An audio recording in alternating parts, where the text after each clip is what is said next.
Well, former Chief of Army Staff General V.K. Singh is no stranger to controversies amidst a dispute over whether Pakistani Army Chief General Pervez Musharaf crossed the LOC in 1999. The former Chief of the Indian Army was found praising the enemy.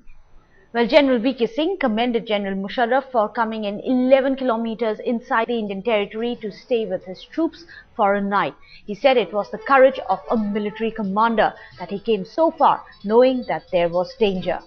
V.K. Singh, who headed the Indian Army from 2010 to 2012, said that there were mistakes on the Indian side that allowed Pakistani troops to cross over into Indian territory and to let Musharaf go back safely. Well, V.K. Singh was commenting on the revelation by a senior retired officer of Pakistani Army that Musharaf had stayed for a night inside the Indian territory with his troops before the 3-month conflict erupted in Kargil in 1999. Meanwhile, General Pervez Musharaf in a television interview lashed out at Pakistani Colonel Ashfaq Hussein's revelations.